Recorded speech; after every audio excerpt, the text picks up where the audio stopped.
எனது பேர் ஐயாத்துரை ரவீந்திரன்.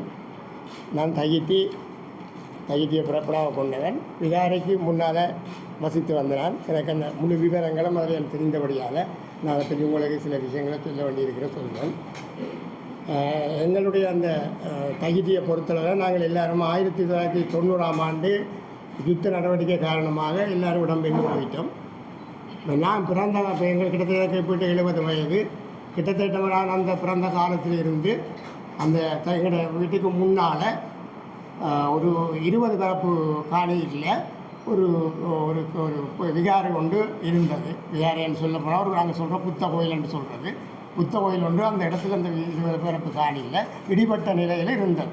அது அந்த நேரத்தில் எங்களுடைய தந்தையாராக்கின்ற சகோதரர் சொல்வார்கள், தாங்கள் அந்த புத்த விகார அதிபர்கிட்ட போய் நாங்கள் சிங்களம் படிக்கிறாங்க அப்படி செய்யறன்னு சொல்லி ஒரு விகாரம் இருந்தது உண்மை. அது நாங்கள் மறக்க முடியாது. அதை யாரும் ஏற்றுக்கொண்டது இல்லை. ஆனால் கடந்த பிறகு நாங்கள் 2017ஆம் ஆண்டு யுத்தம் முடிவடைந்து திரும்பி அங்கே வந்த பொழுது பார்த்தா அந்த குறிப்பிட்ட பகுதியை தவிர மிச்ச பகுதி 4 பக்கம் விடுபட்டு அதில் கிட்டத்தட்ட 140 பரப்பு காணி அடப்பட்டு இருந்தது. 140 பரப்பு காணி மொத்தமாக அடப்பட்டிருந்தது. அந்த காணி எங்களிந்த மூதாதையருக்குரிய காணி. அதாவது அந்த காணிக்குரிய உறுதிகள் 1941ஆம் ஆண்டு தொடக்கம் 1928ஆம் ஆண்டு 1935ஆம் ஆண்டு அது கிட்டத்தட்ட ஒரு 100 வருடங்கள் அதுக்கு முந்தின காலத்தில் உள்ள உறுதிகள் எல்லாம் எங்கள்ட தோம்புகளோடு இருக்கிற உறுதிகள். அந்த காணி நிச்சயமாக அதில் இருந்தவர்கள்ங்கிற சகோதரர்கள் எங்களை குறிப்பிட்ட ஆக்கள்லாம் அதில் வசித்து வந்தவர்கள். அந்த காணி எங்களுக்குரிய காணி. அந்த முதல் இவர்கள் 17/8/2018 ரெனில் குறை அவர்கள் வந்து அந்த 20 பரப்பு காணியில் அடிக்கல் நாட்டி ஒரு விகாரையை கட்டுறதுக்கு அடிக்கல் நாட்டி கொண்டு போனவர். யாருமே எதுவுமே கதைக்கமில்லை. எங்களுடைய அரசாங்க அதிபர் கூட வந்து அதுக்கு உதவி செய்து போட்டு போனது.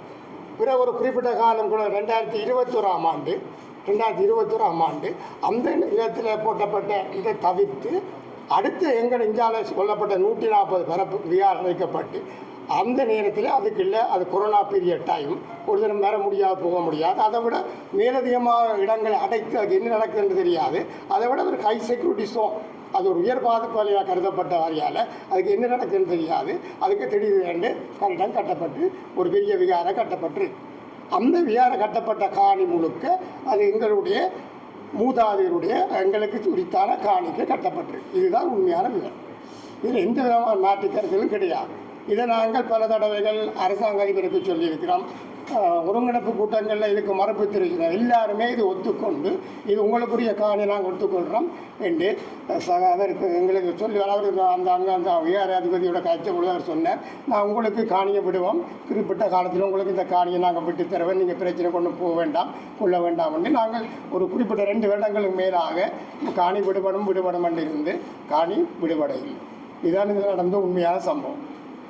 இதற்கு மேலே உங்களுக்கு ஏன் தகவல் தேவைன்னா நீங்கள் கேட்டால் நாங்கள் மறுபடியும் சொல்லுவோம்.